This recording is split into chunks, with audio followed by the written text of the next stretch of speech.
Boa noite, começa agora o Web Divan. O Web Divan é nosso programa semanal sobre psicologia aqui da UTV. Eu sou Renata Antonelli. Toda semana no Web Divan a gente fala sobre um assunto ligado à mente humana, mas principalmente ligado à subjetividade humana, com os nossos internautas que já estão aqui. Bruna, um beijo pra você. Ricardo, Paulo, Ricardo de novo, José Natal, um beijão pra você. Meu querido Adriano, um beijo pra você. Espero que você esteja conseguindo, acessar.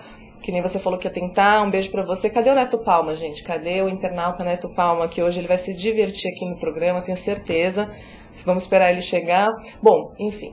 O Web Divan, como eu disse pra vocês, é um programa semanal sobre psicologia. Toda semana eu entrevisto psicólogos, psiquiatras, médicos, profissionais da área de saúde, pra gente entender um pouquinho mais sobre o mundo psicológico, o mundo subjetivo das pessoas. E hoje eu tenho o prazer, um grande prazer, de entrevistar o psiquiatra e professor Khalil Doualib. Boa noite, Khalil. Boa noite, Renata. É um prazer estar aqui com vocês. Eu ia emendar que você é professor da Universidade de Santo Amaro. Eu falei, vai ficar muito grande esse texto, mas tudo bem, agora eu repito para vocês. Ele é professor da Universidade de Santo Amaro, de psiquiatria, né, Khalil? De psiquiatria.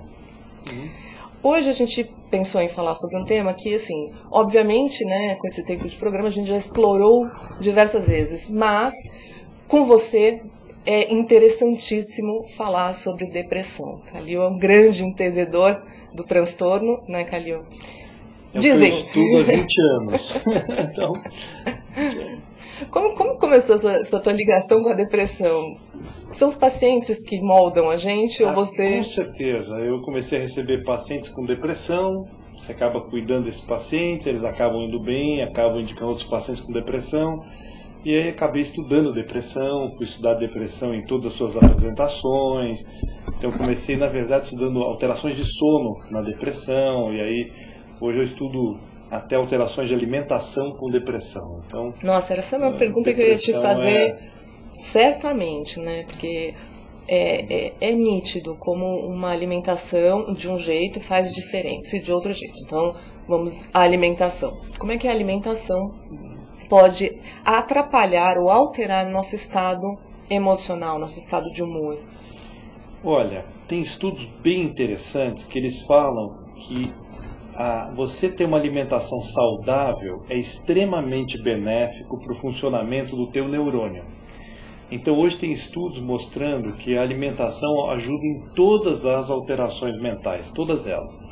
Desde os quadros mais leves da ansiedade até os quadros mais graves, a alimentação tem um impacto nisso. O que acontece é que quando alguém está doente, realmente depressivo, é muito difícil a alimentação naquele momento funcionar. Porque a alimentação tem que ser uma coisa de base e algo que tem que entrar na vida e funcionar durante muitos anos, para realmente ter um impacto e ajudar. Agora, se você, por exemplo, tem um quadro depressivo, isso ajudaria muito que você evitasse outros quadros depressivos com uma alimentação, por exemplo, com uma substância chamada antocianina, que é presente em frutas vermelhas pequenas. Então, por exemplo, framboesa, amora, cerejas. O morango tem menos dessa substância, mas tem várias substâncias nessas outras coisinhas vermelhas pequenas. E se você se alimentar frequentemente, pelo menos 4 vezes por semana com isso, mais alimentos que têm ômega 3, tipo peixes principalmente salmão, atum e sardinha, que é muito frequente no nosso país. Então, se a gente começa a ter uma alimentação saudável, com peixes, com grãos, com substâncias integrais, como massa integral, arroz integral, pães integrais, e a gente também acrescentar as frutas vermelhas pequenas, isso daria uma alimentação muito saudável e protetora contra a depressão, por atuar fortificando todas as suas ramificações dos neurônios e quase que impedindo que você entrasse em quadros depressivos futuros. Nossa, que incrível, que incrível. Somos o que comemos, né? Com certeza. Então, sim. Mas, por exemplo, se chega uma pessoa que não tem uma alimentação boa no seu consultório, está com um quadro depressivo, esse é um tema que você discute? Nesse momento, talvez não? Nesse momento, o que importa é realmente que a pessoa possa ficar bem. Eu costumo usar uma expressão que primeiro você precisa desatolar aquela pessoa daquela situação de vida. Ela precisa realmente voltar a estar viva. Então, a depressão realmente restringe muito a pessoa e você tem que ajudá-la a desatolar e aí, a partir daí, ver para onde que ela vai tocar a vida dela. Num segundo momento, vem a discussão de como é que eu vou poder prevenir futuros quadros. Então, a psicoterapia é fundamental, produção de endorfina com atividades físicas é fundamental, e uma alimentação saudável é fundamental. Então, isso já entra numa discussão.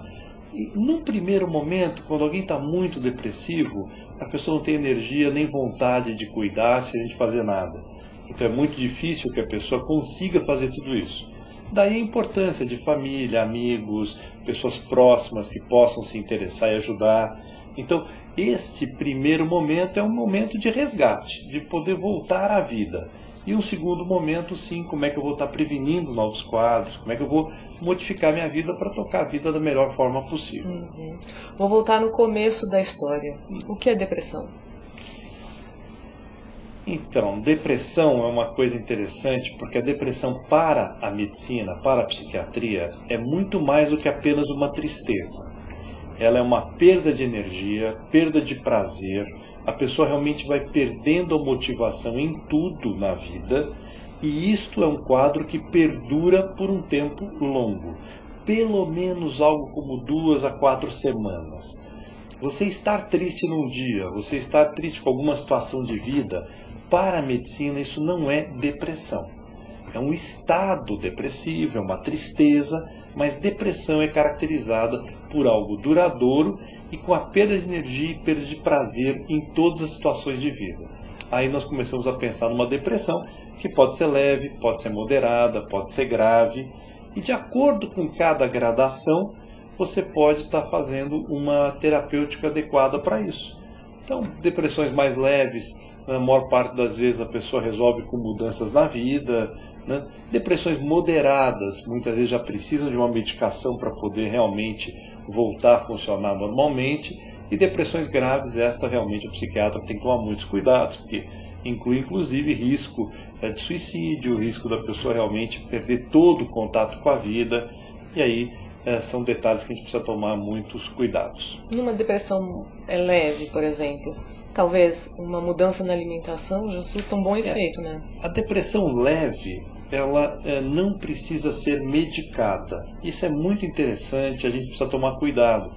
Eu até tenho uma vivência que muitas vezes um clínico, um ginecologista, um cardiologista, ele usa um antidepressivo para alguém com uma depressão leve e nós, talvez, da psiquiatria, não usaríamos, sabe? Porque a depressão leve, ela responde bem à psicoterapia, produção de endorfina, mudanças de atividades na vida. Então isso vai muito bem com outras abordagens. E o remédio, às vezes a pessoa até passa mal com a medicação. Então não é uma boa indicação. Depressões leves são coisas para serem cuidadas na vida. Ver o que está desencadeando isto. Então isso é o mais importante, é todo este entorno do que a medicação.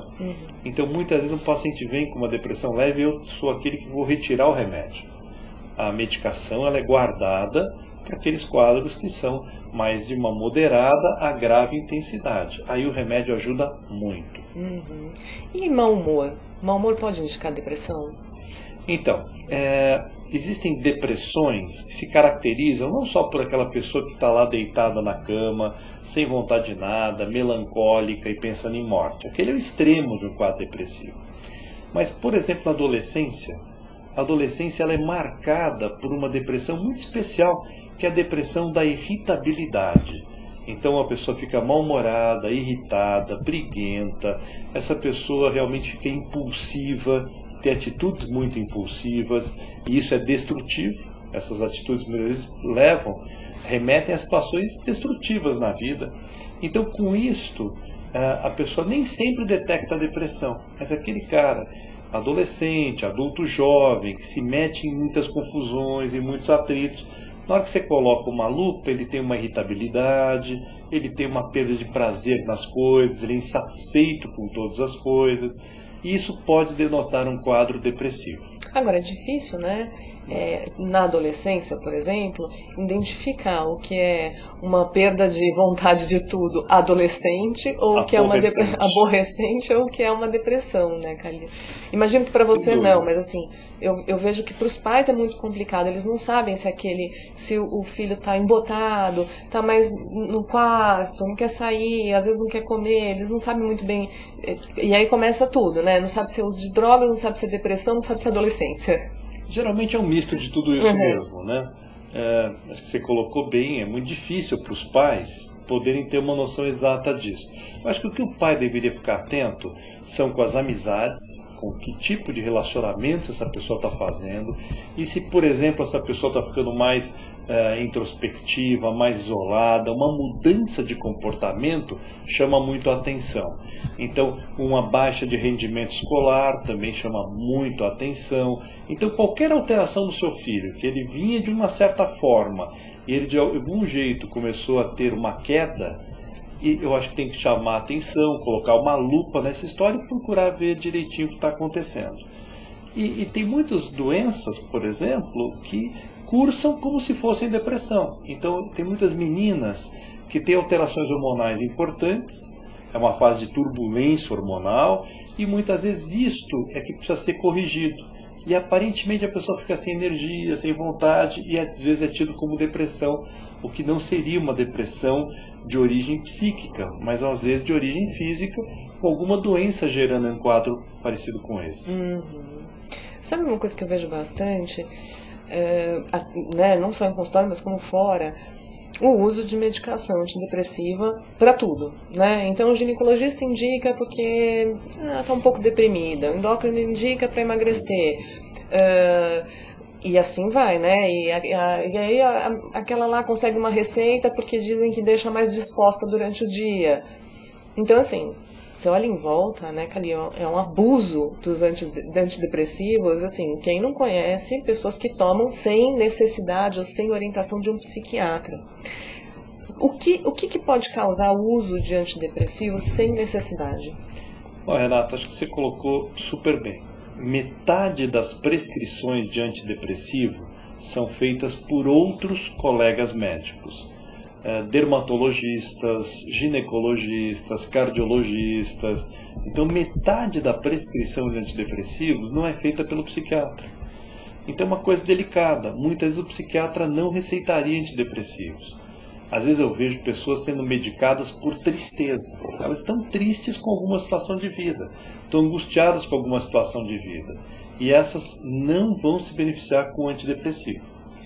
O que acontece é que o antidepressivo às vezes deixa a pessoa menos irritada, com um pouco mais de disposição, ou com melhora um pouco o sono. Então o antidepressivo ele é usado por um leque de situações que nem sempre seriam as mais adequadas como antidepressivo. O abuso de antidepressivo durante muitos anos, às vezes eu quero retirar um antidepressivo e o paciente não deixa. Ele diz, eu estou tão bem, eu sei que ele está bem, que bom, e é por isso que eu quero retirar o remédio. Mas muitas vezes o paciente não permite isso, ele quer continuar tomando, ele não quer correr nenhum risco de não ficar bem. E às vezes é uma briga para retirar, porque eu sei que o remédio também, em situações de longo prazo, podem causar alterações. Uma delas, que é muito importante, é que a pessoa vai perdendo a iniciativa para as coisas. É como se ela ficasse anestesiada para as situações de vida. Isso é um antidepressivo que pode causar isto. Isto é quando você utiliza por um tempo maior do que o necessário, é como se você ficasse um pouco anestesiada para as situações de vida. E aí a pessoa vai te dizer, puxa, mas eu não choro mais, uma situação triste eu não estou chorando, eu não estou mais evoluindo nos meus sentimentos, eu não oscilo mais, eu estou sempre daquele jeitinho. Isso não é o normal. O normal é a gente ficar angustiado, o normal é a gente não ficar bem em algumas situações, o normal é a gente oscilar com a vida. Né? Então, muitas vezes o antidepressivo achata essa vivência emocional da gente, e isso não é uma coisa boa e deveria ser evitado de qualquer jeito. Interessante, né? Porque exatamente, você respondeu exatamente a minha pergunta, assim. O que causa, né? Eu vejo muito isso, esse achatamento das emoções. Então a pessoa fica estável, né? E, como você falou, quem quer voltar a oscilar? né? Ninguém quer voltar a oscilar. Talvez ninguém queira voltar a ser normal, e sim tomar antidepressivo, né? Seja muito mais gostoso, cômodo. As coisas ficam acomodadas. É. Né? As relações ficam acomodadas, né? Fica tudo mais empacotadinho. E isso é difícil mesmo. Uhum. Agora, por exemplo, vou fazer uma pergunta então do Adriano. Querido, um beijo pra você. Por que no inverno eu fico depressivo? Aqui no Brasil a gente não tem aquele inverno rigoroso. Nos países que tem inverno rigoroso, há uma descrição clássica de depressões de inverno, em que a depressão, porque a pessoa fica com menos horas de sol, e a gente tem que lembrar que o sol produz endorfina, então essa pessoa fica com menos horas, o sol às vezes nasce mais tarde e se põe muito mais cedo em países muito frios. E você também tem, além disso, um retraimento natural. As pessoas saem menos, contactuam menos. Então o inverno traz essa situação das pessoas se retraírem. Tem uma segunda colocação do inverno, que é o aumento do uso de álcool. Então o álcool, num primeiro momento, ele é fantástico. Ele te desinibe, ele te deixa bem, ele realmente te libera muitas vezes. Mas no segundo dia, o álcool é um depressor do sistema nervoso. E isso é algo muito depressivo. Então tem pessoas que classicamente contam que as segundas-feiras estão depressivas. E na hora que você vai olhar, não é só por ser segunda-feira, mas é porque bebeu desde sexta, e esse álcool foi tendo um acúmulo, e na segunda-feira a pessoa fica extremamente irritada, mal-humorada. Se eu pudesse examinar essa pessoa, eu diria que ela estaria depressiva na segunda-feira. Mas provavelmente por uma situação do álcool, e que isso gerou um quadro depressivo, porque o álcool é depressor. Então o inverno traz muitas vezes isto.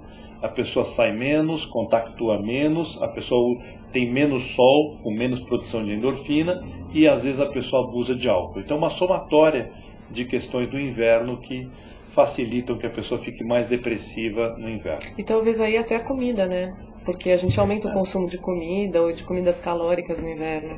Eu não tinha pensado nisso, mas perfeito, porque você come mais os junk food, né? As porcarias, as coisas mais calóricas, e isto o junk food, exatamente. O que acontece, né? Aí é uma pergunta, uma curiosidade pessoal. O que acontece, aonde ele atua, né? A gordura, aonde atua que faz com que a gente tenha menos serotonina, noradrenalina ou qualquer coisa do tipo? O que acontece? Nós somos acumuladores de gordura. Então o ser humano é um acumulador de gordura. Você comer gordura, ela vai ser acumulada. Porque isso vem da nossa origem animal, de guardar gordura para épocas em que não teríamos alimentos. Então os animais têm essa característica. E nós temos também.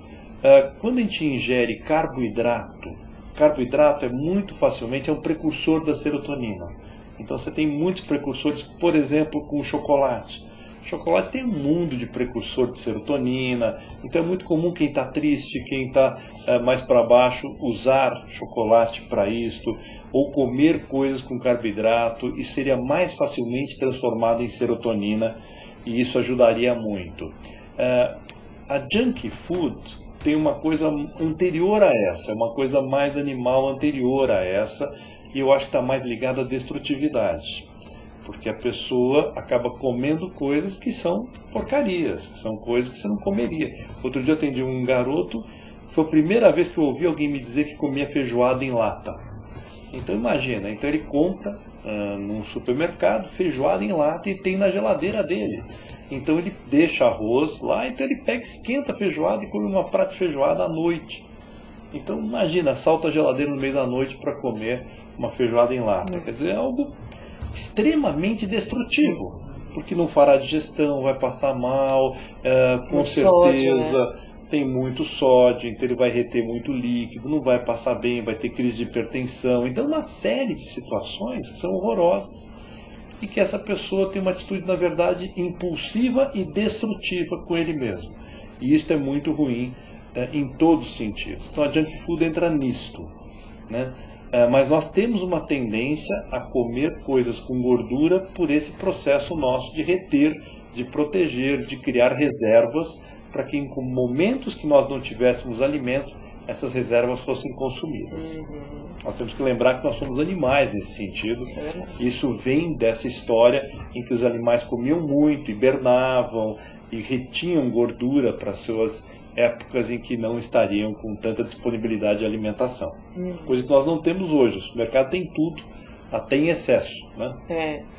Basta a gente ter uma educação, eu falo sempre aqui, que se alimentar bem é educação em casa, né? Os pais têm que educar não só o filho a sentar, a falar, a estudar, mas a comer. Por que não a comer? O problema é que quando os pais não têm educação alimentar é muito difícil passar isso para os filhos, né, Caio?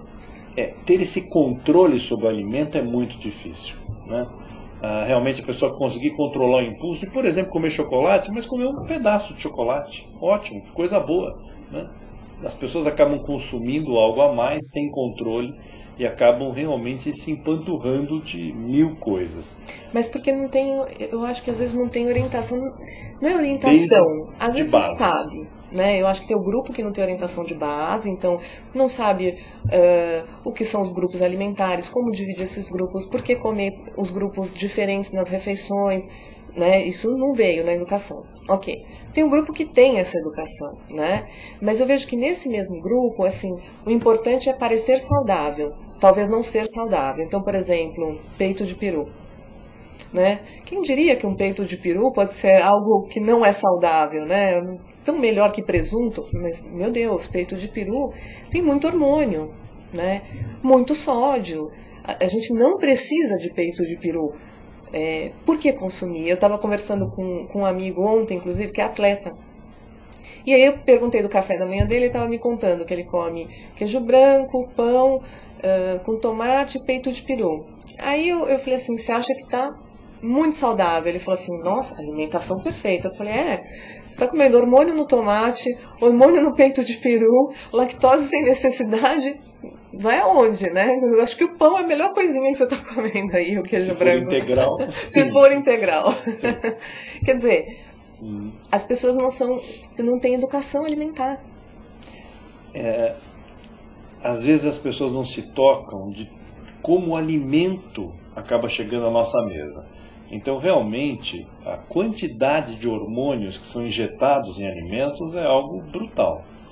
Com o frango isso ficou muito exposto há 10 anos atrás, né? Hoje, felizmente, tem uma linha de frango sem hormônio, mas ainda é muito grande, que se dá para que o animal cresça mais, fique maior em tamanho, em mais peso, e isso tem muito hormônio. A própria carne de vaca também tem muito hormônio, e aí você tem todas essas situações que a gente acaba se alimentando com coisas delicadas.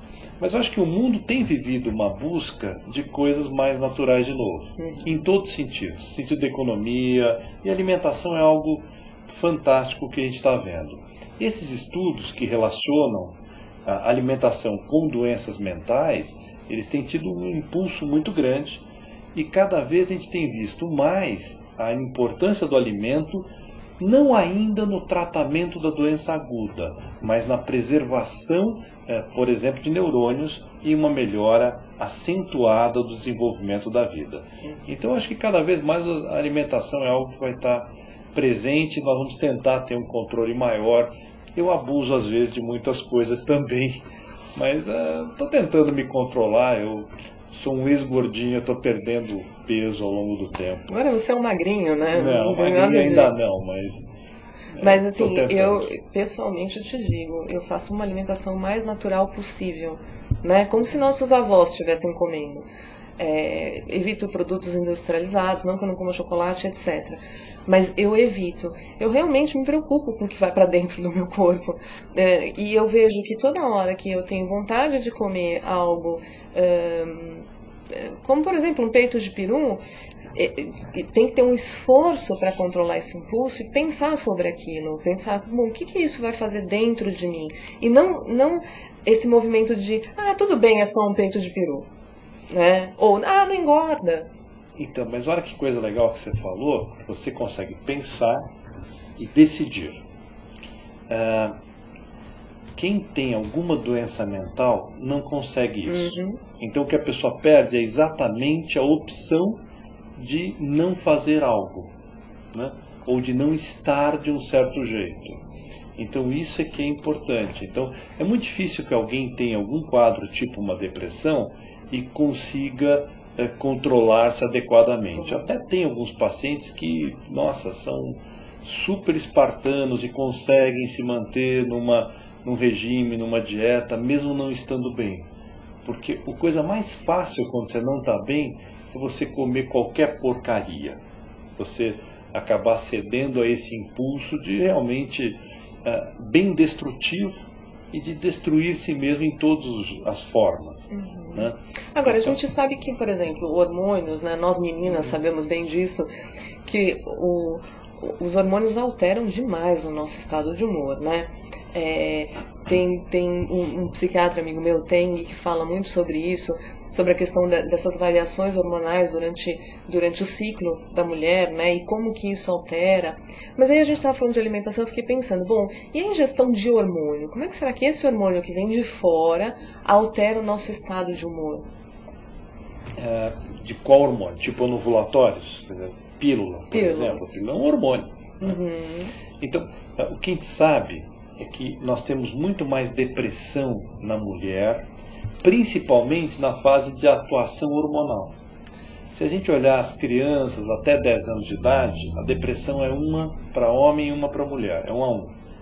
Acima de 60 anos também é um homem para uma mulher, mas entre 12 anos e 55 anos tem 4 mulheres deprimidas para cada homem. No geral dá 2 mulheres para cada homem, mas nesse período hormonal de muita atividade, são 4 mulheres depressivas para cada homem depressivo.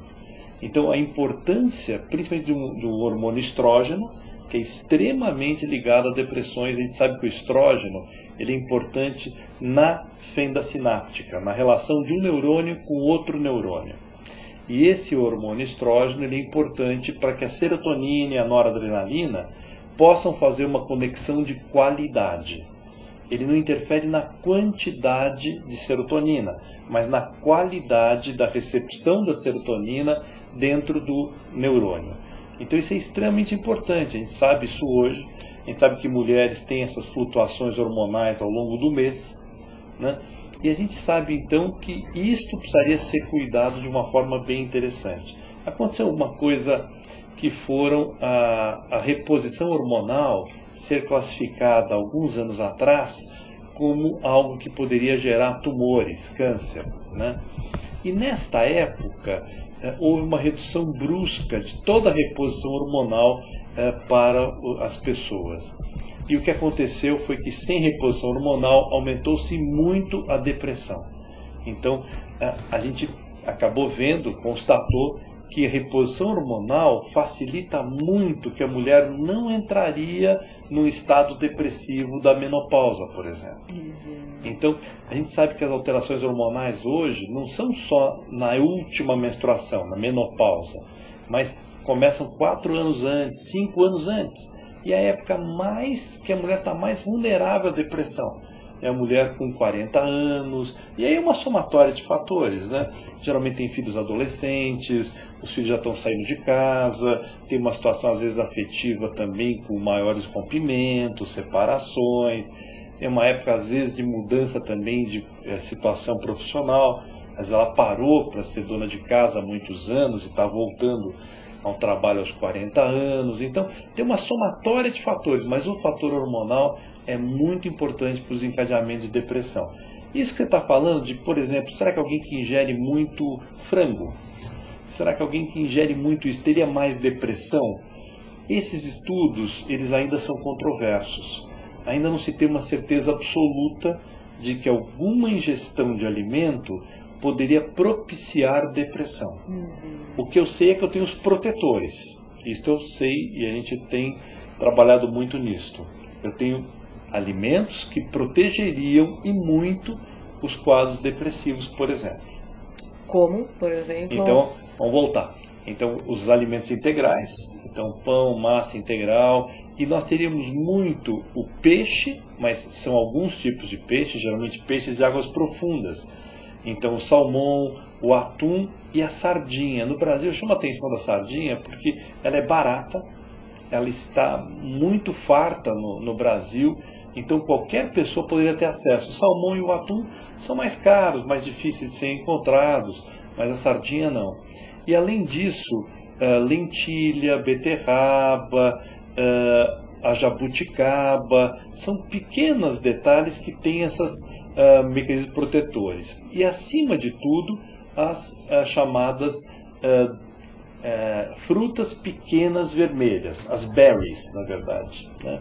Então, o morango é o que menos tem, mas a amora, a framboesa, a cereja são muito ricas numa substância chamada antocianina, que é o que melhor protegeria o neurônio da depressão.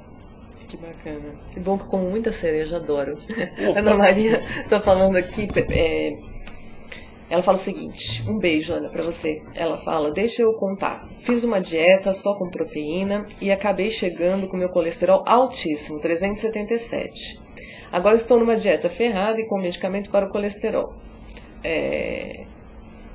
E a depressão, Ana, onde entra. Mas assim, eu entendi, ela fez uma dieta proteica, só de proteína, e o colesterol dela foi proteína e gordura, né? Olha, eu sou muito contra dietas muito radicais, tipo essas, né?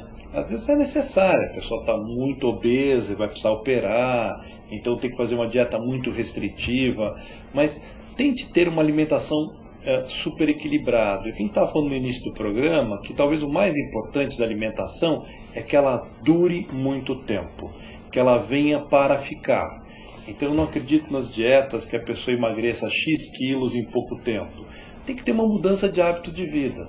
Então mudar a qualidade dos alimentos, isso que é importante, descubra quais são aqueles que você gosta, que dão prazer, a dieta não pode ser algo de sacrifício também nesse sentido. Tem que ter a ver com você, tem que ter a ver com o teu estilo de vida, e aí a partir desse momento você siga isto e siga por um longo tempo.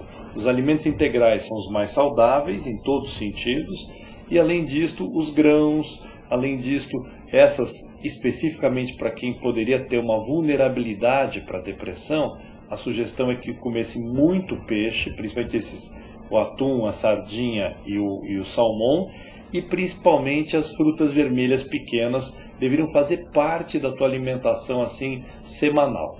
Pelo menos 3, 4 vezes na semana você deveria comer essas substâncias numa quantidade razoável. A quantidade razoável é o tamanho do teu punho. Essa deveria ser a quantidade. Então, crianças comendo quantidades menores, o adulto comendo uma quantidade maior, essa seria a quantidade que você deveria comer. Então, um potinho dessas coisas, de preferência todo dia, pelo menos 4 vezes por semana, para sempre. Uhum. Então, não adianta a gente fazer uma dieta maluca e ficar um tempo fazendo uma dieta. O importante seria que isso fosse uma mudança real de qualidade mesmo de alimentação. Essa que valeria a pena. Que bom, que bom. Que bom saber disso, que tá tudo certo por aqui. A Ana fala o seguinte, a depressão também tive, foi barra, faço terapia até hoje, já faz um ano, já faz um ano de terapia. Cheguei a tomar medicamento, mas agora já parei. Um bom tratamento aqui, né? Continua com a terapia, a medicação já foi retirada. Que bom, perfeito, é isso mesmo. O remédio ele tem uma função na depressão, que é atuar naquela fase em que você realmente está muito atolada. O remédio tem que te desatolar, ele tem que deixar você em condições de voltar a ter sua vida normal. A gente mantém o remédio geralmente por alguns meses. A gente sabe que se a pessoa parar o remédio logo que melhorou, ele tem muita chance de ter recaída. Então a gente mantém o remédio geralmente alguns meses, até consolidar essa melhora, o neurônio reaprende a funcionar de uma forma mais estabilizada, mas a partir daí são mudanças de hábito de vida, introdução de atividades físicas na tua vida, coisas que são fantásticas, e a psicoterapia que vai poder realmente entender o que aconteceu, quais foram todas as consequências disso, todos os desencadeadores disso. Então acho que eu sou um fã, fiz análise anos, então acho uma coisa extremamente benéfica para todos nós. Freudiana, junguiana. Freudiana, divã, muitos anos, me ajudou muito na vida. É muito bom, né? Muito bom. A Ana falou que está adorando suas dicas. Opa, obrigado. Assim, ok, né, a gente tem como prevenir, ter prevenções, mas existe também, né, como você falou, outros níveis de depressão. Então, uma depressão grave, por exemplo. Então, por exemplo, eu vejo um paciente dizendo, mas eu vou ter que tomar remédio pro resto da minha vida? Às vezes sim, às vezes isso acontece. É como se fosse talvez uma diabetes, né? Ou, enfim, falta alguma coisa. Felizmente é a minoria, mas uma parcela dos quadros depressivos mais graves, eles precisariam ser cuidados por muitos anos. Não vou falar aqui pela vida toda, porque a gente não sabe como é que será o futuro desses tratamentos, mas o que a gente sabe hoje é que tem uma parcela que deveria tomar remédio ininterruptamente. Então, sem parar, por um tempo longo, nem sempre numa dose alta, às vezes uma dose mais baixa, mas sendo acompanhada pelo seu médico. Eu queria chamar a atenção de uma situação que eu tenho estudado, que são as pessoas que perdem o emprego, às vezes, por depressão. Então, a pessoa começa a ter um quadro depressivo, isso não é detectado muitas vezes, e aí ele começa a ficar mais irritado, ele começa a perder horário, é difícil sair da cama pela manhã, e esse rapaz diminui o rendimento dele e ele será demitido. E aí aprofunda essa depressão. E aí ele não consegue depois se recolocar, porque está deprimido, ele não vai bem numa entrevista, ele não consegue voltar a ter uma vida normal. Então, sempre fiquem atentos aos sinais precoces de depressão. Perdeu o interesse pelas coisas, perdeu o interesse por situações que eram prazerosas a você, começou a ter mais dificuldades para fazer as coisas. Então aí, fique atento, procure uma ajuda, procure o seu clínico, faça um check-up, vai olhar se tem alguma alteração hormonal acontecendo. Isso é extremamente importante, porque você vai estar evitando que lá na frente isso agrave, isso aumente de intensidade e você acabe, por exemplo, perdendo um emprego, o que agravaria ainda mais a depressão. Às vezes eu escuto alguém dizer assim, fiquei deprimido depois que eu perdi o emprego. E na hora que você vai colocar uma lupa nessa história, você vai ver que ele ficou depressivo, tinha sintomas depressivos, e aí ele acabou perdendo o emprego, e isso agravou a depressão dele. Então, tomar cuidado com os sinais precoces de depressão, porque às vezes começa de uma forma menor, né? E isso tem que ser avaliado, porque senão realmente isso toma uma proporção grande. Leva a rompimentos afetivos, né? A pessoa está mais irritada, mais mal-humorada, mais insatisfeita. É muito difícil manter um relacionamento afetivo gostoso com alguém que não está bem, né? Então o relacionamento se desgasta, e aí quando há o rompimento também agrava o quadro depressivo. Então, depressão é algo que deveria ser cuidado e a gente deveria estar atento a esses sinais precoces dela. Eu já assisti no consultório uma separação assim, né? Ele foi ficando muito deprimido e a mulher não aguentou. E quando se separaram, piorou muito a depressão dele. Quer dizer, tá aí, né? E não foi por falta de, né?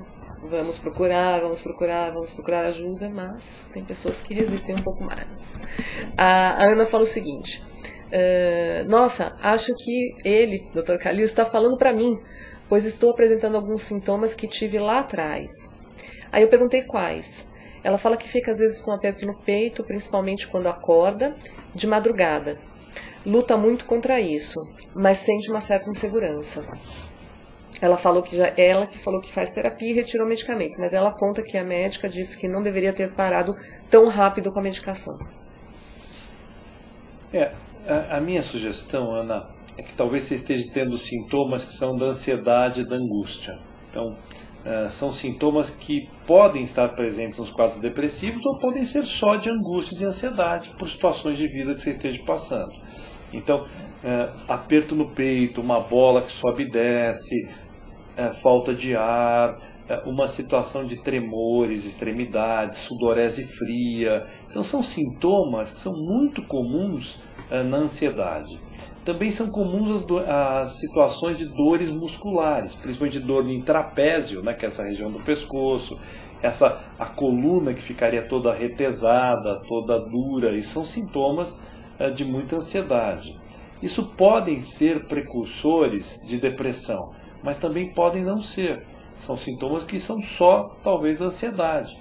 Então, detectar o que está acontecendo na vida, tentar ver o que realmente está pegando nessa história, conversar com a sua terapeuta, talvez conversar com a sua médica novamente. E se realmente for algo do quadro depressivo, às vezes a gente volta a medicação um pouco, às vezes volta com uma dose razoável, não precisa às vezes ser uma dose muito alta, e permanece um tempo maior com a medicação e depois suspende de novo e volta a ficar sem medicação. Isso pode te ajudar muito. Muitas vezes essa própria insegurança de não estar medicada faz com que apareçam sintomas de ansiedade. Quer dizer, o medo de ter a depressão, às vezes, né, a gente tem coisas que a gente sempre teve na vida. Então, por exemplo, eu sempre fui mais introspectiva, né, mais para dentro do que para fora. Sempre fiquei muito sozinha, afinal sou filha única, então aprendi a brincar sozinha. Então, se uma pessoa me observa no dia a dia, psicóloga clínica, fica muito tempo sozinha no consultório, vai falar assim, nossa, tadinha, né, essa mulher é deprimida, né, fica tanto tempo sozinha, mas assim, poderia ser uma depressão, eu poderia ter tomado medicação, parado de tomar, isso ia continuar sendo uma característica minha. Então, às vezes você tem características de ansiedade, isso pode acontecer, né? Você sente ansiedades em alguns momentos da vida, e não é porque você não está com a medicação mais que você está com isso. Mas é só uma hipótese. Como o Dr. Khalil falou, isso tem que ser avaliado, né? Só para lembrar que, às vezes, a medicação traz esse estado mais estável, e aí quando é retirada, tem um estranhamento do paciente do estado mais oscilante. Eu acho que você colocou muito bem, Renata, é isso mesmo. Às vezes o paciente fica muito inseguro sem a medicação. Eu acho que pode ser só uma fase mesmo de adaptação a um novo estágio, sem remédio. Entenda que o remédio, ele é muito bom, é verdade, mas ele deve ser usado quando ele for necessário, né? Agora, além da medicação, se a gente só usar remédio, isso também é muito pobre no tratamento, né? É muito raro algum paciente meu que a gente só use medicação. Geralmente a pessoa sai com 1000 recomendações, psicoterapia faz parte de qualquer base de tratamento adequado, introdução de atividades físicas que produzam endorfina e que vão melhorar esses sintomas de ansiedade e de angústia. Então, não adianta também sair correndo e ficar um dia inteiro correndo e depois não fazer nada. A atividade física também precisa de constância, pelo menos 4 vezes por semana, pelo menos 40 minutos de duração. Não serve andar com o cachorro, porque o cachorro para. Então, tem que ser algo ininterrupto, que você comece e continue. Pode ser uma esteira, uma caminhada, pode ser algo que você goste, pode ser uma dança de salão, uma aula de alongamento, de yoga, absolutamente o que você quiser. Mas isso tem que acontecer 4 vezes por semana, pelo menos, durar 40 minutos e ser algo regular na tua vida. Isso vai produzir um hormônio, que é a endorfina, que é responsável pela absorção dos neurotransmissores dentro do neurônio e vai te ajudar muito a ficar muito melhor. Então isso são coisas básicas na vida que ajudam muito além da medicação. Agora, Khalil, eu tenho uma experiência em relação ao exercício físico que às vezes eu percebo que é o inverso disso. Então, eu adoro exercício físico, pratico desde os 16 anos, no mínimo 4 vezes por semana, porque gosto. O problema é quando eu não pratico exercício físico. Então, quer dizer, provavelmente eu sou viciada, aspas, nesse estado ou nessa endorfina produzida pelo exercício físico, né? Mas é um bom vício, né? Ainda bem que é um bom vício.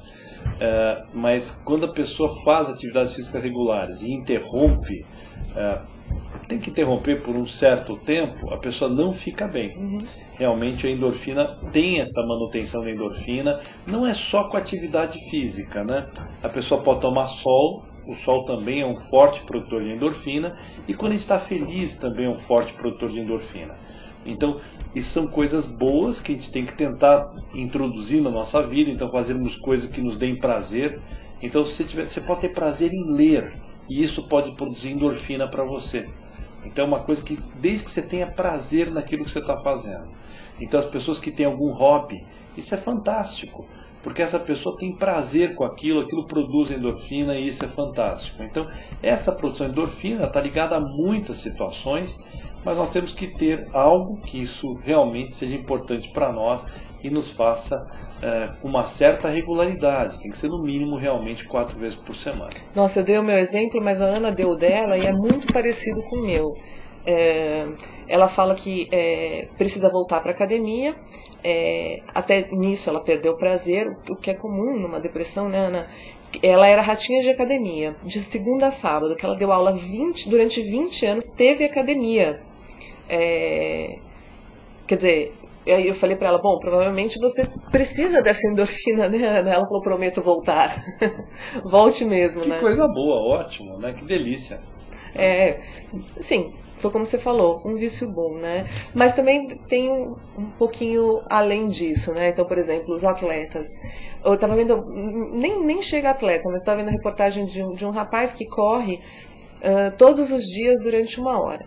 Chega no final de semana, ele precisa, antes de fazer qualquer coisa, correr essa 1 hora, porque senão ele passa o dia inteiro de mau humor. É um pouquinho a mais do que deveria ser, não? Talvez essa pessoa, se a gente olhar a história dela, talvez ela pudesse ter um quadro depressivo. E essa depressão está mascarada pela produção constante de endorfina. Então isso é muito frequente. Isso também acontece com o álcool. Então tem aquela pessoa que bebe regularmente todos os dias. E isso mascara sintomas da ansiedade, da angústia e da depressão. Essa pessoa passa a vida tentando contrabalançar algo que pode ser um quadro depressivo, por exemplo. Então, na hora que ele tem uma necessidade tamanha dessas, seja da atividade física, ou seja do álcool, alguém que não consegue ficar um dia sem estar tomando alguma coisa alcoólica, e isso é muito importante, está muito associado aos quadros depressivos. Na hora que nós vamos olhar as pessoas dependentes do álcool, nós consideramos que metade delas começaram a beber mais regularmente pelo estado depressivo delas. E se você tratar a depressão dessa pessoa, geralmente ele melhora muito do alcoolismo dele. Uhum. Não Em geral, até de outros vícios, né? Como você trata uma depressão, ou você trata o tabagismo com antidepressivo, no fundo não. Né? O tabagismo, muitas vezes, né, mascara uma depressão. A nicotina é um forte ativador cerebral. Né? Então a nicotina é um forte ativador, a pessoa fica mais ligada mesmo com a nicotina. Eu nunca fumei, mas quem fuma relata exatamente isso. Na hora que a gente estuda os receptores cerebrais, a gente vai ver que exatamente o que acontece é que a pessoa fica muito mais ligada. Então o cigarro tem mais de 80 componentes, muitos deles são estimulantes potentes do sistema nervoso central. Então essa ligação também do cigarro com os quadros de ansiedade, com os quadros depressivos também é muito forte. Muitas dependências, a dependência de adrenalina, tem pessoas que precisam fazer esportes radicais, que precisam fazer algo para sentir-se bem. Tem pessoas que buscam isso a todo lado, ou as pessoas que passam a noite jogando. Tem jogos de baralhos, de pôquer, de alta intensidade, que a pessoa ganha e perde fortunas. Né? Esta necessidade de adrenalina muitas vezes está mascarando um quadro de ansiedade ou até de depressão. E isso é mascarado pela produção nossa de endorfina. Eu vejo muitas histórias desse caso de álcool, né, de automedicação com álcool, como se o álcool fosse um remédio. E é interessante, né, porque o alcoolista muitas vezes fala o seguinte: imagina que eu vou tomar remédio, eu não quero ser dependente de um remédio. Mesmo o tabagista, né, imagina que eu vou tomar remédio para parar de fumar, eu não quero ser dependente de um remédio. Isso é tão comum, né? Algo incrível, né, Renata? Porque a pessoa não se dá conta do que está usando. Né?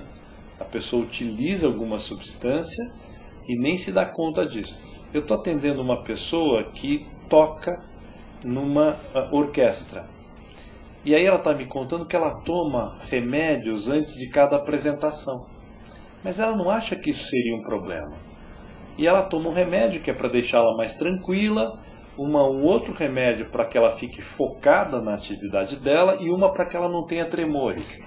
Então ela começa 2 dias antes de uma apresentação a tomar essas medicações. E ela acha que isso é o normal, porque é da profissão dela. Ela precisaria fazer isso para poder ficar bem. Então É algo questionável. Na verdade, se a pessoa tem um quadro de dependência, é porque ela toca sempre. Então, não é que ela faz isso uma vez ao mês, numa apresentação especial. Como ela toca sempre, ela treina sempre, ela está usando sempre medicamentos, mas com uma ideia de que isso seria para o desenvolvimento profissional dela, o que nem sempre é verdadeiro. O que eu tenho assistido muito, eu trabalho com estudantes de direito que estão prestando concurso público. Então, quando eles vão para a fase oral, eu trabalho na questão do psicossocial, até para eles chegarem bem no psicossocial. E assim, o número de candidatos que toma Ritalina, né, um remédio para concentração, é um absurdo, Calil, assim. Primeiro porque um vai falando para o outro, não, isso aqui vai melhorar a tua concentração para estudar. Segundo porque realmente é uma competição quase desumana o que é essa competição, e aí qualquer coisa a mais eles acham que realmente pode fazer diferença, só que virou o costume tomar, né, esse remédio, e não a exceção para quem não tem concentração. Assim, no consultório, na minha estatística, são 80% dos candidatos tomando essa medicação. E se a gente reparar, são medicações extremamente controladas. É um receituário especial, receituário amarelo, precisa ser pego na vigilância sanitária, não é dado para qualquer médico. Então, teoricamente, tem um mega controle sobre isso. Mas, mesmo assim, existe um abuso muito grande dessas medicações. A pessoa tem a sensação de que estaria mais ligada, mais concentrada, e nem sempre isso é verdadeiro. Às vezes você dá uma medicação que é um placebo, que é um remédio que imitaria um remédio, mas não tem nada dentro, tem farinha dentro, e a pessoa diz, puxa, esse remédio é muito bom. Então eu já mandei às vezes formular, a gente manda numa farmácia manipulação, manda formular algo dizendo que tem os remédios mais fantásticos, a última novidade que existiria, e aí a pessoa toma, acha maravilhoso, e ele está tomando, na verdade, farinha. Estamos falando do mundo psíquico, né? É isso mesmo. Uma sugestão pode dar uma alteração real no outro, né? E aí depois você tem um trabalho para contar para ele que aquilo não tinha remédio dentro, e ele fica surpreso com isso. Mas diz, olha, isso não é o teu potencial. Você tem potencial para isso, você consegue fazer isso, e muitas vezes o remédio é só uma sugestão disso. Com remédio para dormir também a gente faz isso, né? Então a gente vai desmamando a pessoa e dá um placebo para ela dormir, e ela acha o remédio maravilhoso, e tem umas coisas bem interessantes. Essa questão do sono também é uma questão, hoje em dia, né, de saúde importante. Eu acho que por causa do estresse, por causa de todo esse ritmo de vida que a gente tem, apresentamos alterações de sono, né? E com muita regularidade. Outra medicação usada, quando não drogas, são medicações usadas para dormir, né, Calil? Muitas. Muitas. E veja, não são só remédios para dormir especificamente. Às vezes a pessoa lança a mão, por exemplo, de remédios que dão sonolência. Então tem relaxante muscular, ou às vezes o próprio álcool, né? No Brasil, existe uma ideia que 15% dos insones, quem tem insônia, usa o álcool como indutor de sono. Então isso a gente sabe que a longo prazo vai gerar um quadro de alcoolismo, a gente sabe que isso vai gerar um quadro depressivo um pouco mais tarde. Então são acompanhamentos que a gente tem feito com as pessoas, mas com abuso de substâncias. Então é muito frequente que as pessoas abusem, nem sempre só de drogas, mas também de outros remédios que são prescritos naturalmente. Se a gente pudesse fechar a nossa entrevista, né, então, que foi muito focada nisso, eu pontuaria que eu diria para os internautas, por favor, pensem no que vocês estão pondo dentro da boca. O corpo de vocês é a casa de vocês, né, Calil? Em todos os sentidos, alimentos, remédios. Todos. Né? É bom que se a gente puder ter essa noção e controlar isso. Calil, foi um prazer tê-lo aqui no WebDivan. Foi uma honra recebê-lo aqui. Imagina, obrigado. Você que foi super gentil comigo aí. Obrigado aos internautas. Espero ter podido esclarecer algumas coisas. Obrigada, muito obrigada. Muito obrigada a vocês que assistiram o WebDivan. O WebDivan volta sexta-feira que vem às 21 horas.